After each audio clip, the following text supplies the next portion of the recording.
Hey, what is going on, everybody, and welcome to the College Info Geek podcast, the internet's best resource for getting ahead as a student, but a terrible resource for learning how to get that job at Crayola where you get to name the crayon color names.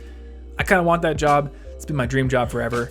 This is all just working out. They shaped the universe to me. They did, yeah, and I've heard it's very, very competitive to get that job. So I figured by building a media empire in the education space, I don't know where I'm going with this.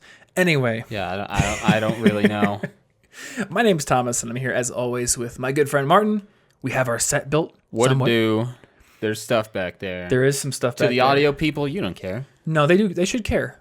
They should care that their hosts are sitting in a studio that is more environmentally enriched. It does have a Waluigi, I'll give you that. Yeah, and the presence of the Waluigi amiibo, and more importantly, the Wario amiibo, is going to stimulate the discussion. Actually, I left that one out on purpose. And make the conversation much more organic and enjoyable to listen to.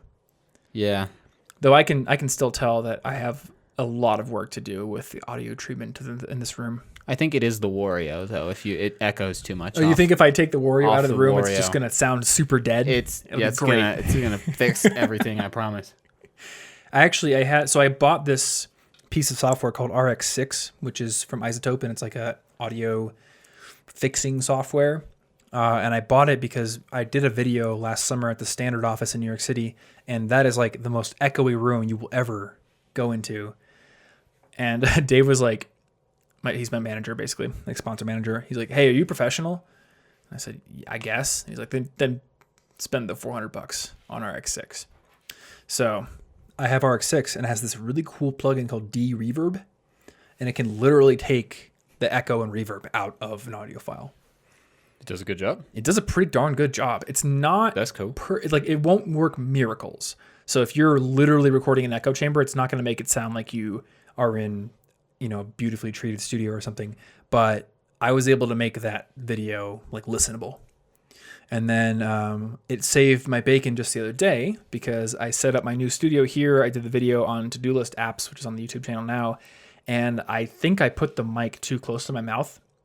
And I didn't really test thoroughly because I'm used to it just being perfect because the old studio was always set up. And there was a ton of clipping. And RX6 was able to just get rid of all of it. So that's cool. Yeah. Anyway, this episode's sponsored, but it's not. Yeah.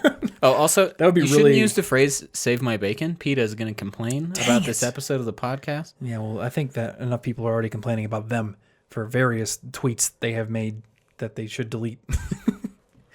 But yeah, I think that Isotope sponsoring this podcast, it'd be a poor move on their part. I just don't think we have a whole lot of people in the audience who are in the market for $400 audio fixing software. Yeah. Though if you are, organic recommendation, it, again, saved my tofu organic seitan-based bacon substitute. I've had carrot bacon that was actually really good. Carrot bacon, okay. I think it's, it's like the smokiness, the flavor. It's more important than the substance below. Yeah. It was pretty good. I bet you could make really good mushroom bacon, actually. Oh, they have that at the Beyond stand in the Whole Foods in Boulder. Oh, yeah? I don't remember if I've had it, so I can't recommend it or not recommend it. Well, Native Foods has fake bacon, too. Yeah. On their sandwiches. You can make stuff out of everything. But it's real good. I don't know. I think theirs is primarily seitan-based, but I'm not. I'd have to double-check that. Anyway, this is not an episode about plant-based meat alternatives. True. It's about it could be random stuff, so I guess that could have been. Maybe that was a question. I actually have but it wasn't. I haven't read through all the 5 questions that you collected here, so yeah. For all I Question know, there one, could be one. How do you feel about meat alternatives? Answer: the fried chicken type cauliflower from Watercourse in Denver is my favorite food. I think the fried chicken... My memories of real fried chicken do not compare to this cauliflower. So... Honestly, I say this as a question answered. A non-vegan, non-vegetarian. The cauliflower fried chicken at that restaurant. The texture is good. It's perfect. Yeah, it's in my top 5 and foods. There's no gristle. There's no complicated. It's just nothing but pure good. 10 times out of 10, I would eat that over fried chicken. Bonus question Always. Answered. Yep. Anyway, I don't know if I actually said our names, so what? In case I didn't, hi, my name's Thomas Frank, and I'm here with my good friend Martin Bamey. What a do? What up? And we are doing a 5 questions episode. So if you are a new listener to the show, then you may not know that on about a monthly basis, I would say. We just take 5 questions from really any of the different mediums in which people send us questions. So Instagram DMs, tweets, emails, smoke signals, Reddit community, the odd telepath who is able to slip horrifying imagery into our dreams, but not also odd. asks for advice. They're normal. Don't call them Okay, odd. the normal. I'm very sorry. You're hurting the telepathic community, and I won't stand for it. And they've just told me that neither will they. Okay, fair Bam! enough. Look at that. I'm You very see what sorry. kind of terrible jokes that can segue into? That's the best true. kind. And please make the noises stop. I need to do a podcast. Thank you. Yeah, we're good. I guess asking them nicely, That's It's all you great. needed to do. What a good addition Respect. to this podcast. Ask things nicely. Telepath jokes. They're the best. So yeah, about once a month we do 5 questions from you guys. It's kind of like a random grab bag of an episode. We like doing these episodes, and people tend to like them, so we keep doing them. And if you want to get an episode answered, on a 5 questions, that makes total sense. If you want to get a question of yours answered on one of our 5 questions episodes, or possibly have it be turned into an entire episode topic, that happens too. You can tweet me or Martin. I am Tom Frankly on Twitter, and you are Yo Bartholomew. I am which indeed. Is long for Martin. It is. And those exact same usernames are on Instagram as well. Though I do have to say I have become deliberately bad at checking my Instagram DMs because I put Instagram at the very back of a folder of my phone, and I do not go on it very often because it's a waste of time for me. Yeah, I may see them eventually. Yeah. I may not. I post. Especially because it seems eventually if I don't get to something, it disappears. So I don't know. I will see Twitter for sure though.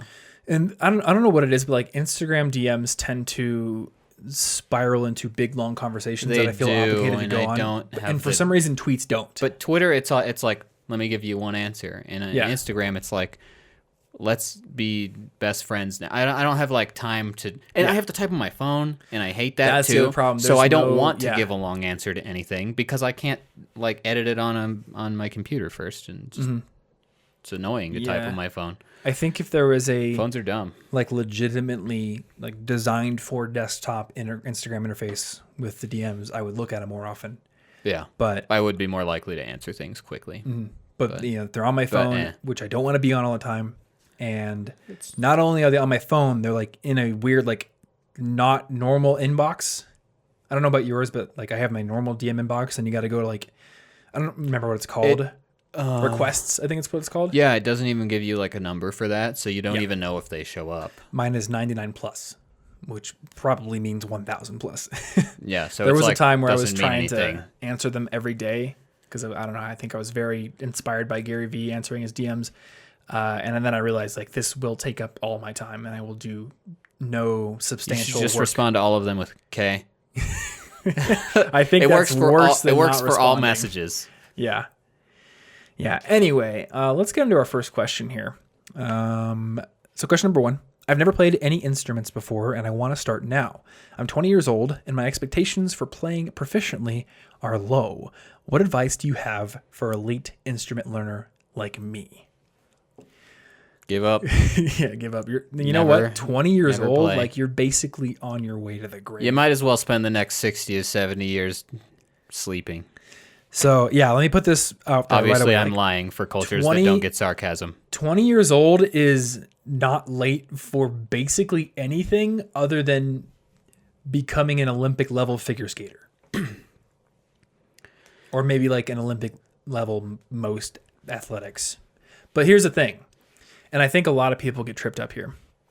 They look at people who are at an Olympic level, or they're at like, top tier, best in the world concert pianist or concert band level or whatever it is.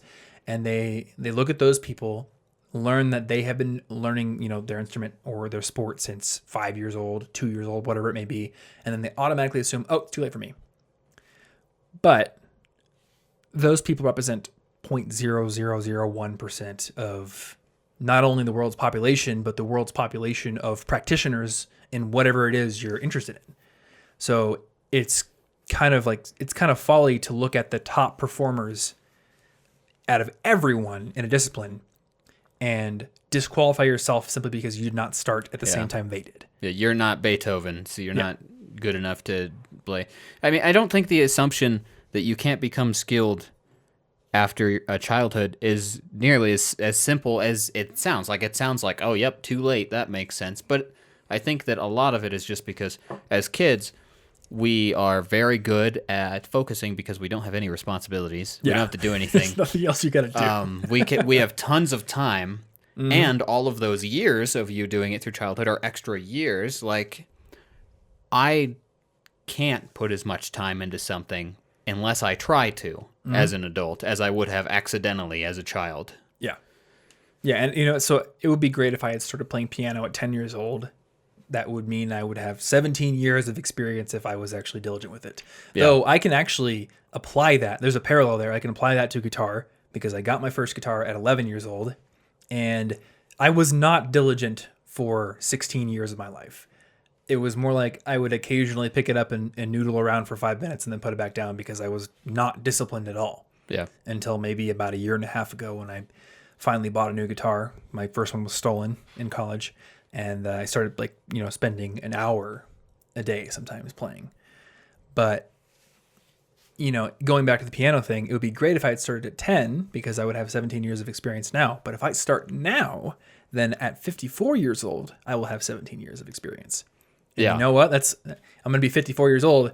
And you'll be happy you started now. Yeah, current me doesn't care about 54-year-old Thomas. But someday I'm going to be 54-year-old Thomas. I'm going to be like, sure glad I started at 27 instead of now. Yeah, because if you don't start it now, then, now you've got to wait for 55-year-old Thomas to have that much experience. Exactly. And every year you mess it up, and it gets later and later. And you know what? 55-year-old Thomas is probably going to start something else. Yeah. And 70-year-old Thomas will be very happy he did. Yeah. And also, I think that the assumption that, what do you even mean by playing proficiently? Because the assumption that you need to be world-class in order to enjoy something isn't true at all. I think instruments in particular, music brings joy. Can you learn? Just doing it. You can guaranteed learn enough to enjoy it at any age. I mean, sitting down with an hour of practice. It doesn't take that long to become enjoyable. You were messing around with the Kingdom Hearts thing, and it still sounds good already. Mm-hmm.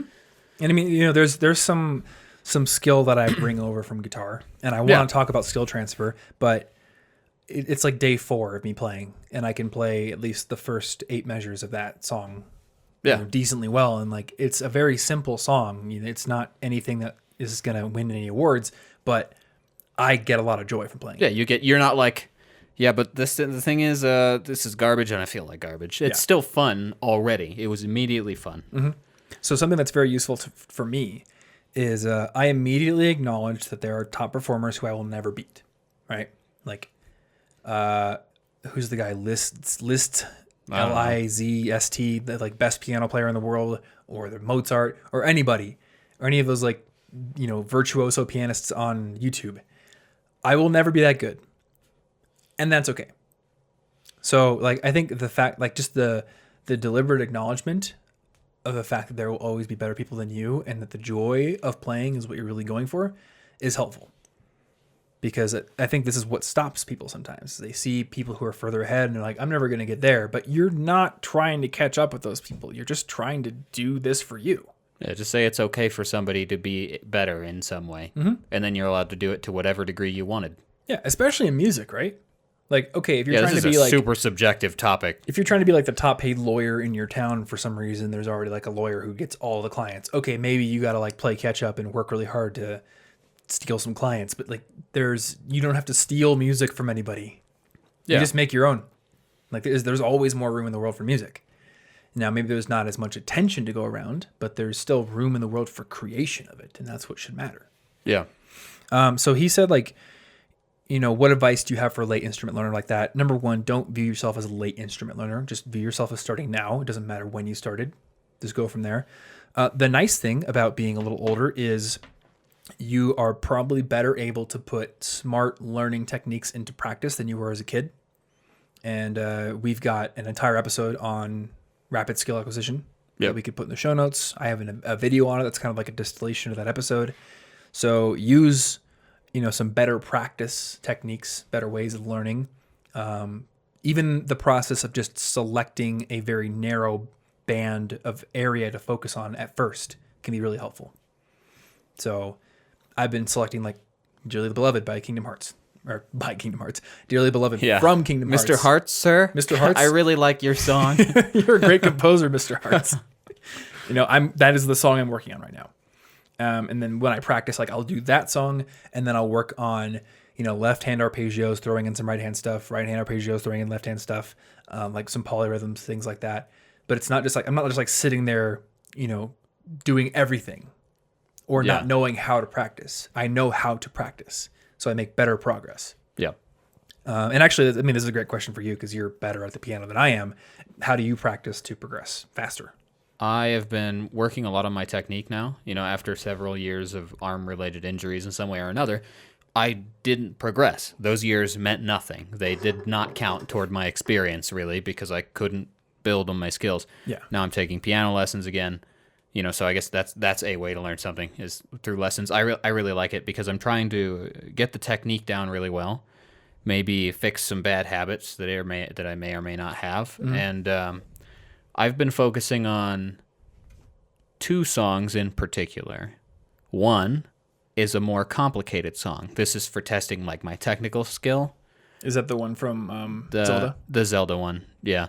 Midna's Lament, and then another one, the Over the Garden Wall opening song. That's not nearly as complicated, but it gives me a chance to slow down and try to express more musically the piece, because with piano you can do little light notes, you can do strong notes, and you can express a lot. So there's I don't want to just hit every note at the same exact volume, the same exact strength, because then it's like I put it through a MIDI.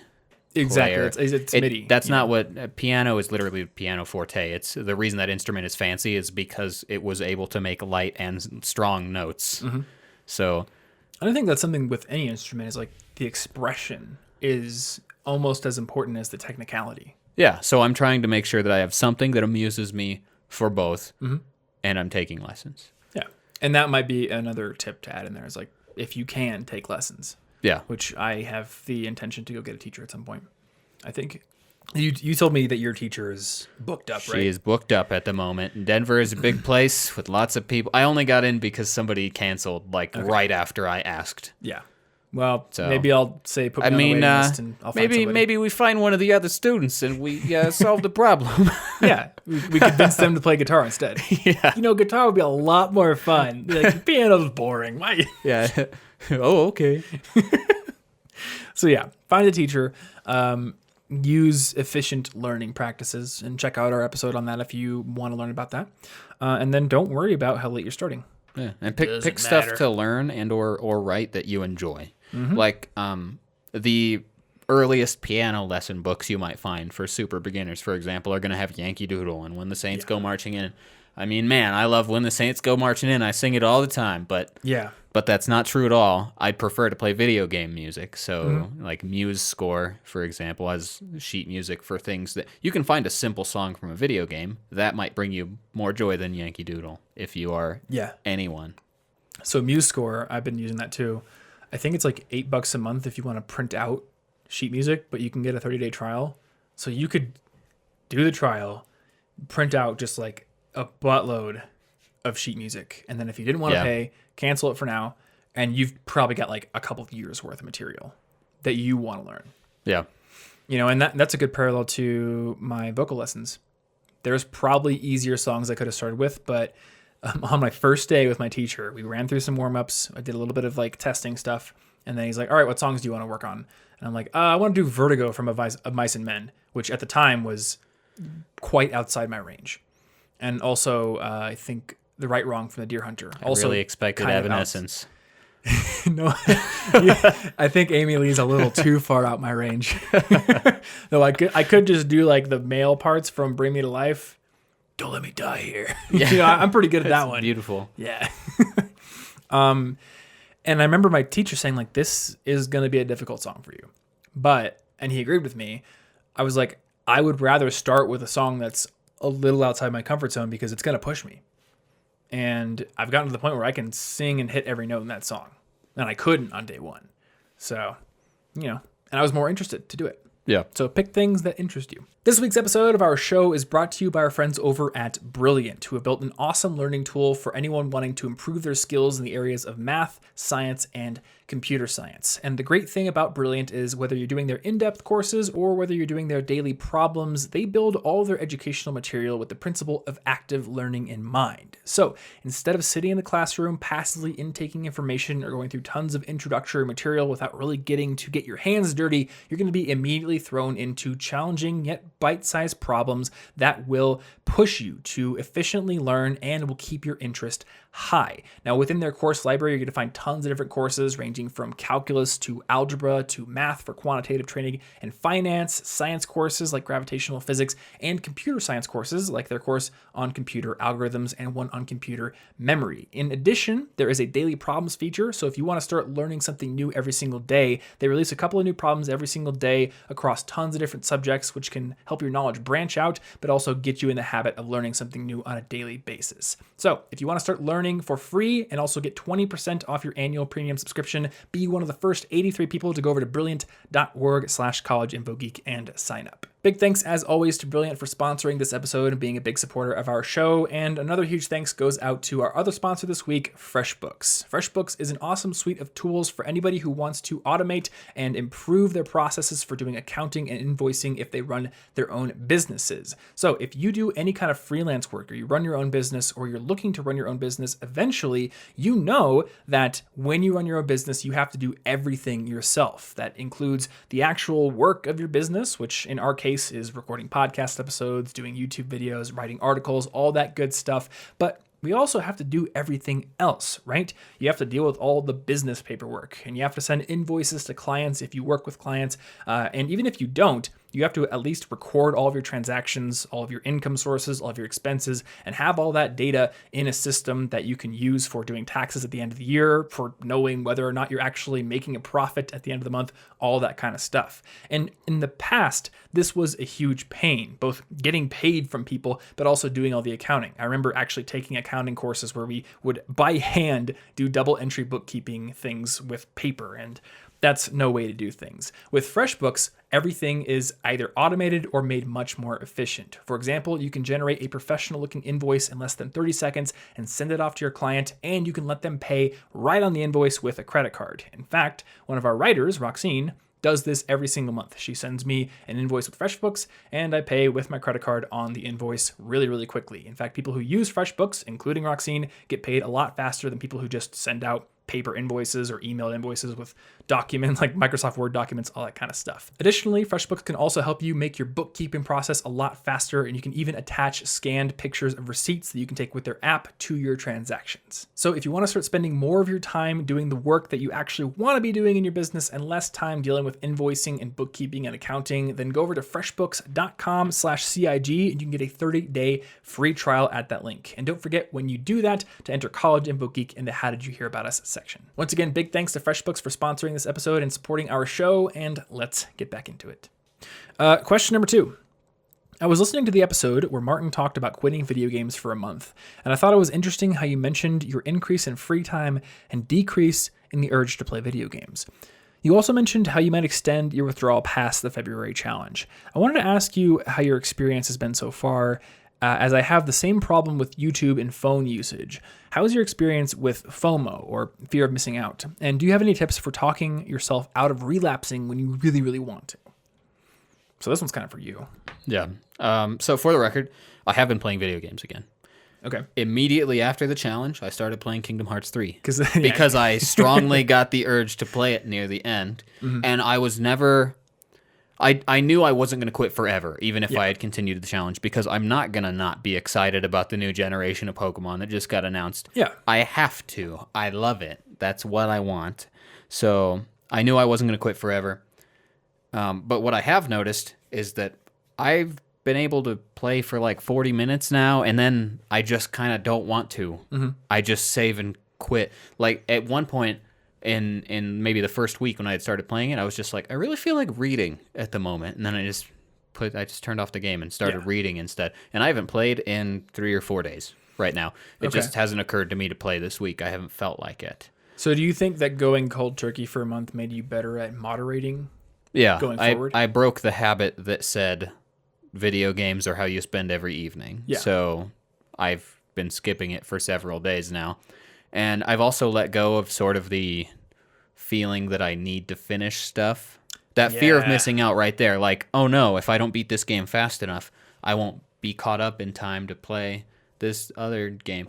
I have like 15 games that are not even, I haven't even started them. They're not even played. I've spent a lot of money accidentally on games I thought I would play because I would have in my youth. But I don't as an adult, and I embrace that now. I don't have time.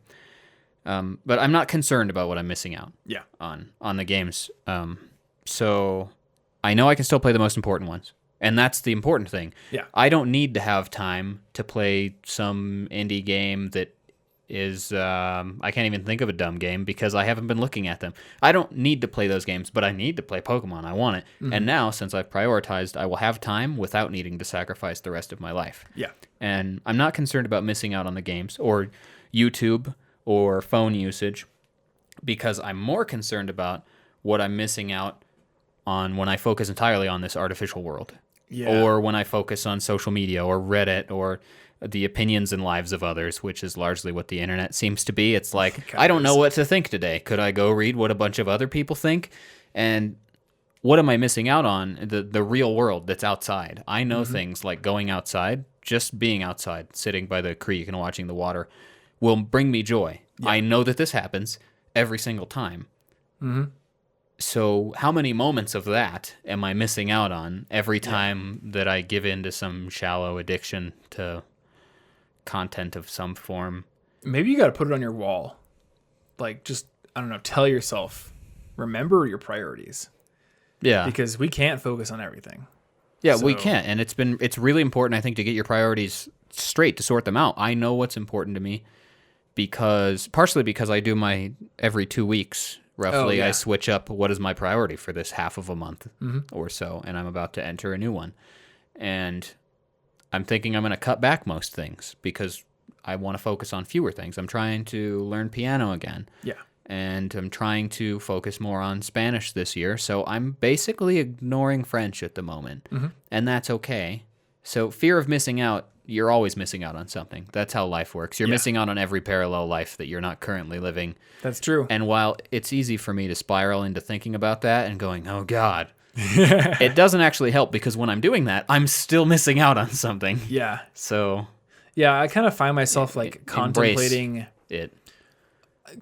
like how everything we do is just kind of like it's so temporary. So why?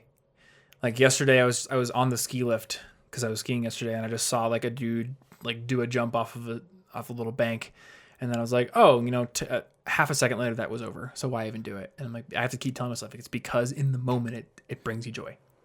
So like, what brings you joy in the moment? This, whatever it is. Okay, so whatever I'm missing out on doesn't matter. Yeah. Because it's like, what brings me joy in the moment? And I mean, obviously, I'm not like promoting pure hedonism as a philosophy for a living, but probably not. When you're mired in this FOMO and you're worried about what you're missing out on, you have to focus on the fact that like you're still experiencing something right now, and the fact that you chose to do it, it should mean that you care about it. Yeah, and whatever that is, and anytime you're thinking about what you're missing out on something better than thinking about what you're missing out on. That's true. So yeah. It's just embrace that you are missing out on stuff. You are guaranteed all the time. Tons of really cool stuff you're not doing right now. Yeah. But that's life. So I did this whole video on like how I feel overwhelmed all the time, and I'm kind of working my way out of this quagmire that I've put myself in. And part of that again is focusing on the things that I really want to be doing. And one of that is like I want to make music.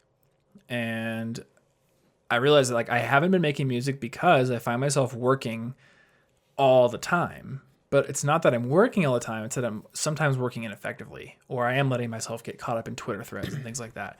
So I've been pretty good over the past few weeks at not wasting time on Twitter or YouTube or Reddit, because every time I get the urge to go there, I'm like, or you could have an extra hour tonight to learn the DAW you're trying to use or practice more piano if you didn't do this. Yeah. Because the work's got to get done. So, and like we are in the weird situation where we don't have to stay to work, like stay till 5 p.m. or whatever it is, which usually we just stay later. But yeah, we could just get done and then go do whatever we want. but it just seems like, the work fills the time that you allot for it. And when you don't have structure, when you're not working in an office or whatever, like the time you allot for it is often all your time. So you have to get disciplined about that. Yeah. All right. Number 3, which is shorter, which is nice. How do I know when to stop learning one skill and move on to another? My worry is that the more I try to learn new skills, the more likely it is for me to forget what I've learned in the past.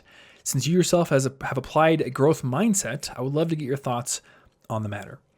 So the first thing I'm going to say for this person is to go and watch my friend Mike Boyd's January 2019 video, which it may have been like end of 2018, but right around there. So every year around like the beginning of the new year, he's done a video where he's like, have I retained all these skills? Because his entire channel is about learning new skills really quickly. So he's learned how to stack dice and solve a Rubik's Cube super fast and do muscle ups and spin a basketball on his finger and wheelie a bike and all these things. Okay. And a lot of people in his audience have often said like, oh, well, you're learning all these new skills so fast. Like, don't you forget them? So 2 years running before January 2019, he did these compilation videos where I think he spent some time like re-practicing the skill. So it could be like this really cool montage where he just walks through his set, like doing all these skills first try every time. And it's really impressive. But I liked the one he did this year because, and I have to wonder if he did this partly because he didn't want to put as much time into the production. Like, I totally get it. But he's like, all right, this year, instead of, doing this whole show and dance thing, I'm going to try to do all these skills, but I'm going to show you like real time how long it takes me. So like, does it take me multiple tries to stack the dice? Does it take me multiple tries to savor the bottle of wine? Things like that.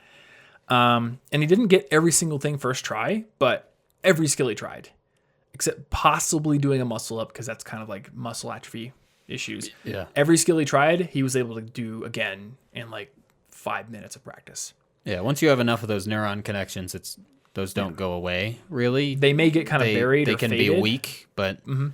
And the cool thing is, like, if you let a skill lapse for a while and you come back to it, often you get really good at it really fast. Yeah. Like, there's a period of time where you're just like, oh, I used to be so good at this and now I'm not. This sucks. And that's like a week at most. And then for whatever reason, your brain is like, goes into hyperactive mode and you start making crazy progress. And I've seen this happen with guitar. I've seen it happen with figure skating because I did figure skating all of 2016. That was my initial learning phase. Kind of quit because I moved to Denver.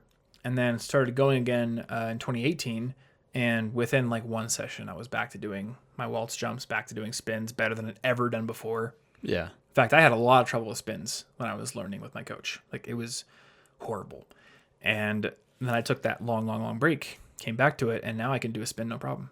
Yeah, so maybe you'll temporarily forget something.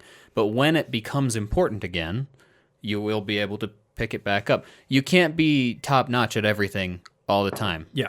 That's just, this is just, I don't know, these are all the questions of sad facts. You are missing out on stuff right now, and you can't be the best at everything all at once. Yeah. Something of yours is not being maintained, Mm-hmm. and that's just a balance. And if it is important, it'll come up more often, and you won't lose it. And if it's not important, it won't come up often, and it'll take you a little more effort later when you need it, when it is important. But it's not important, so you don't need to be amazing at it right this second. Yeah.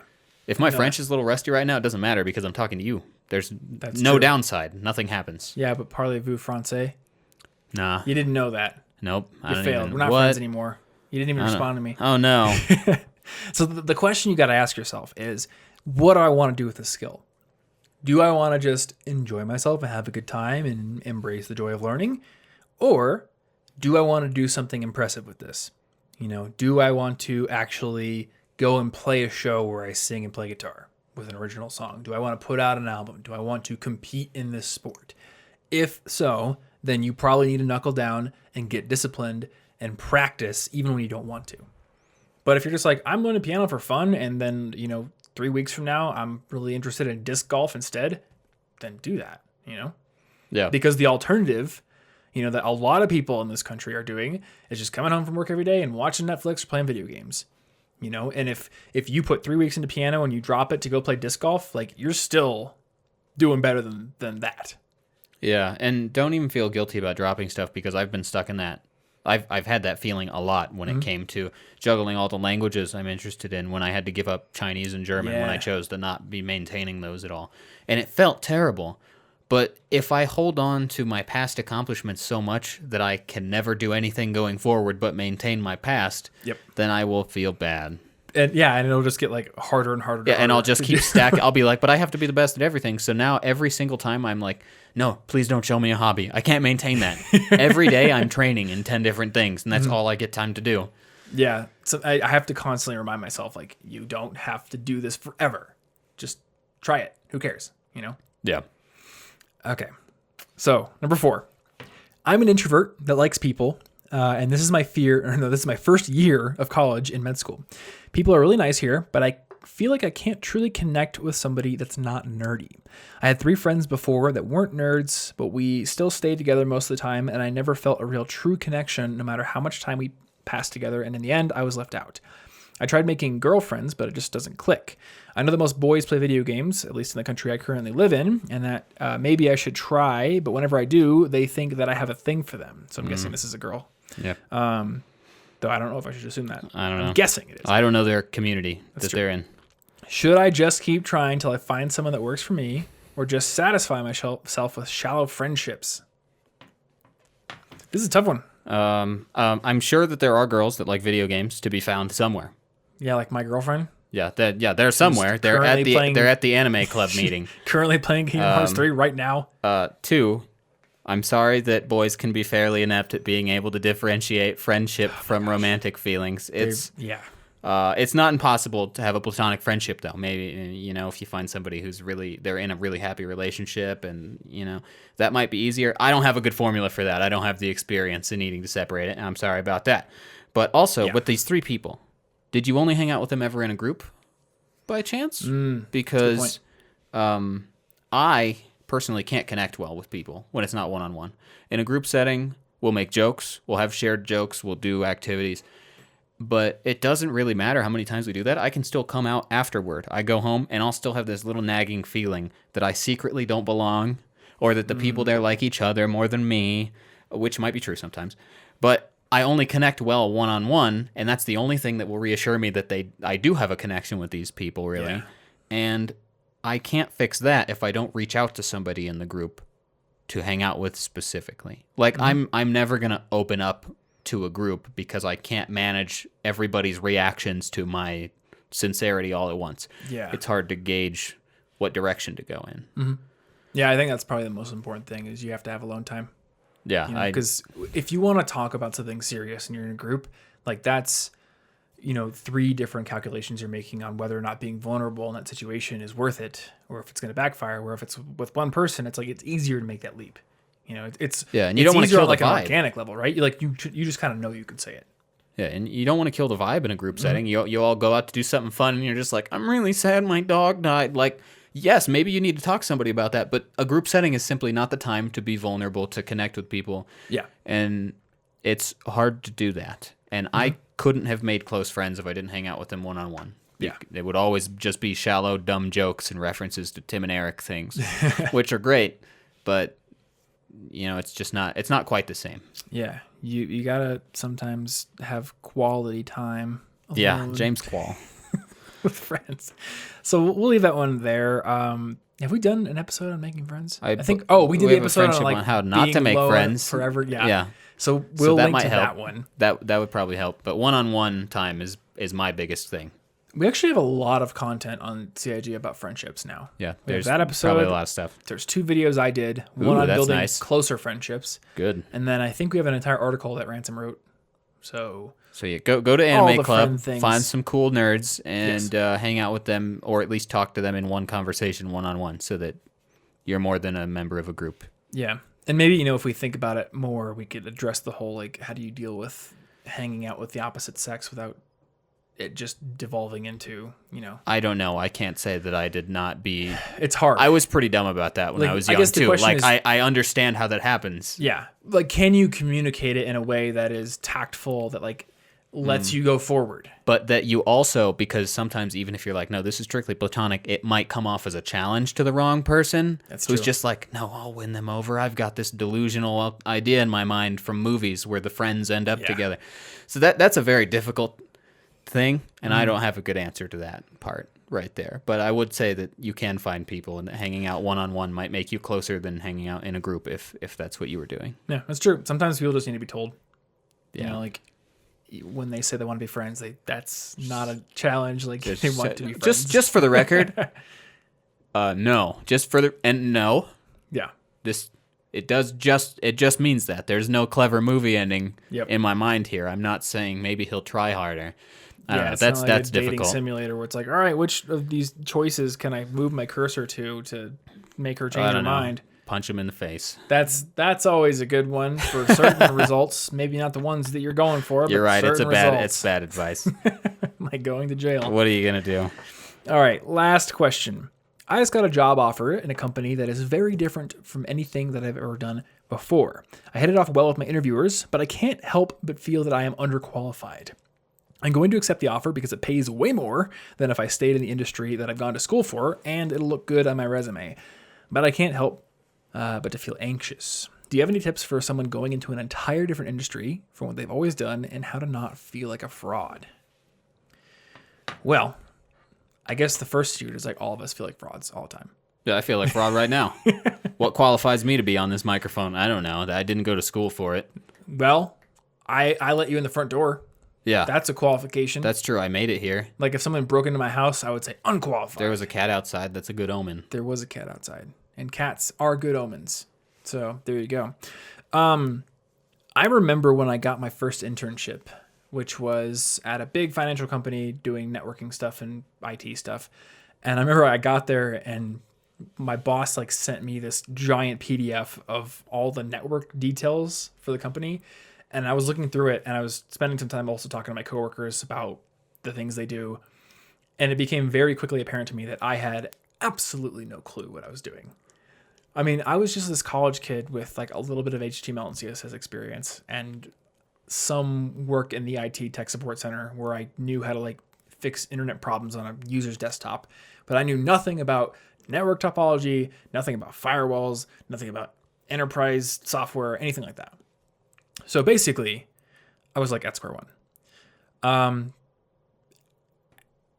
I wouldn't, and I guess for this person, like I wouldn't I wouldn't like fail to give your interviewers credit. They probably know that you are not like perfectly qualified right now, but they saw something in you.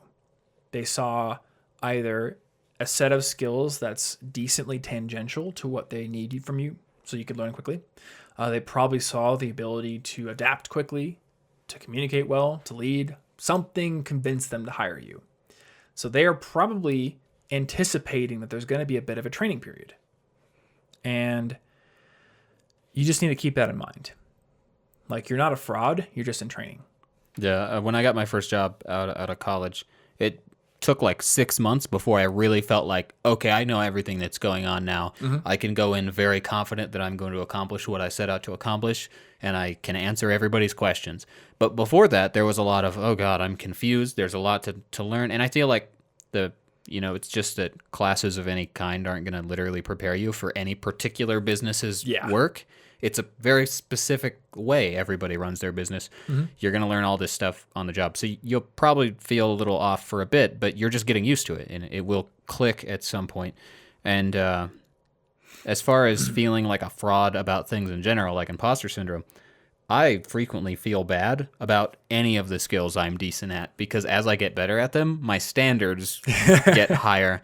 And you start to realize like just how much you don't know. Yeah.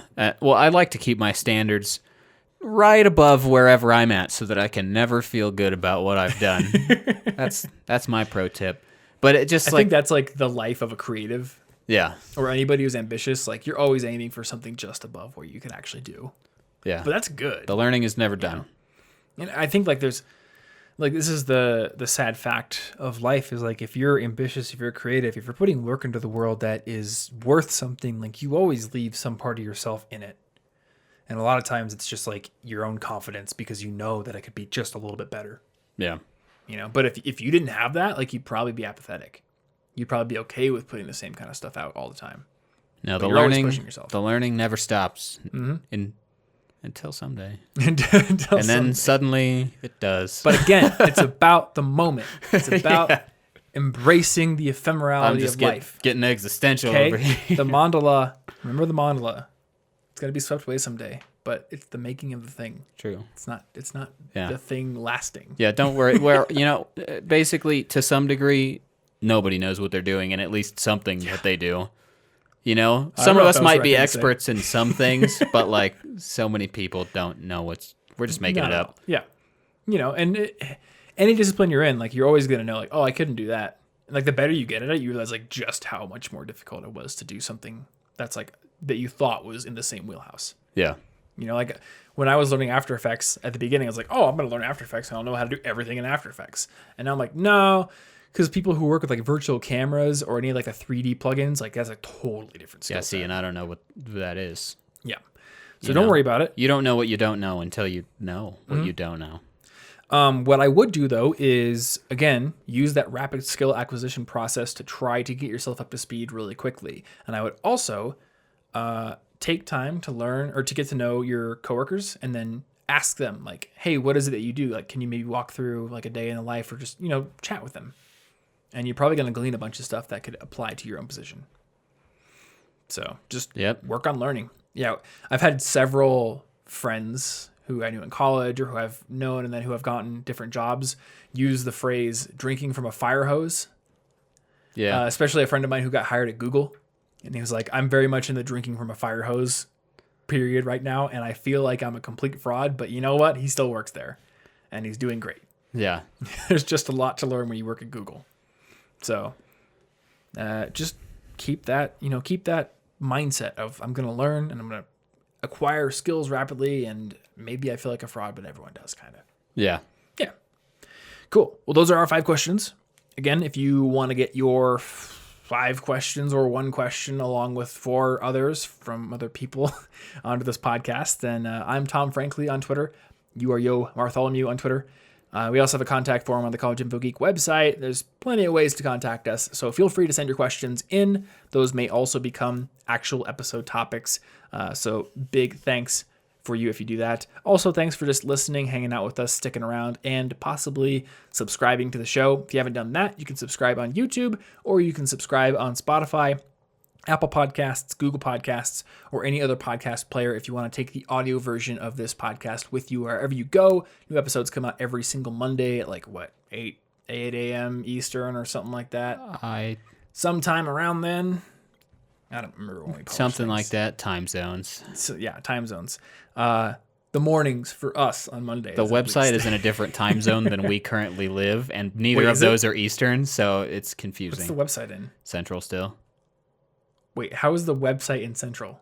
Like the WordPress settings. Oh, the WordPress settings. Okay. Yeah. Well, that's fun. Yeah, so I work within several every morning, or every week when I set it up, so I don't know. You know what? Mondays at noon Eastern, it's going to be out. And possibly before that. Probably earlier. I think it's 6 Central. What's that in? Is that 7 Eastern? Yes. Yeah, because Central is 1 hour behind Eastern. Okay. And then we're 2, and then West Coast is 3. Yeah. And then Hawaiian time, I don't even know. I don't know. Japan was 14 hours ahead of Iowa. So I think 15 hours ahead of us. Yeah, because they're across the state line. I don't know. Remember that. Man. Yeah, so they're gonna get our podcast. No, they won't. They won't get it first. That's not how that works. They won't get it later either because that's also not how it works. Anyway, cigpodcast.com is where you can go to find those subscription links. And if you want to find the show notes for this episode with all the different resources that we mentioned, then you can go over to cigpodcast.com/253. That is the episode number. And you'll find all kinds of cool stuff there. You can also go to collegeinfogeek.com/resources to find our favorite apps, tools, our merch. We've got some cool shirts. In fact, there's some brand new shirts that just came into the store. We have tank tops, we have ladies' t-shirts, and we have mugs that you can't wear as a shirt unless you're a very, very small person and are able to punch holes in the mug and then wear it like a poncho. I wouldn't recommend that. I'd recommend buying the shirt instead. I recommend it. It looks like a cool outfit. You could do that. The never stop learning thing is going to be upside down though if you do it that way. Oh, Because you're going to have to punch a hole in the bottom of the mug for like your head. no, punch the hole in the bottom of the mug for your legs. Oh, and then you like You get like attach suspenders. Yeah. It's like a Halloween it's like costume. the barrel. We're going to get that for the merch store now. This is quality content. collegeinfogeek.com/merch is the short link for that one. Last but not least, if you enjoy this show and you want to help us grow, a great way to do that is to give us a rating and review in Apple Podcasts or iTunes. It's easy to do that in the iPhone app, just the podcast app, or on your desktop with the iTunes software. I believe that helps us go up the rankings, but either way, it gives us good, valuable feedback on how we are doing and what we can improve on. So big thanks to you if you do that. You could also share this episode or any other episode with a friend, and maybe they'll become a fan of the podcast as well. And last but not least, again, thank you for hanging out with us. That is it for this week. So we will see you in next week's episode. Stay cute.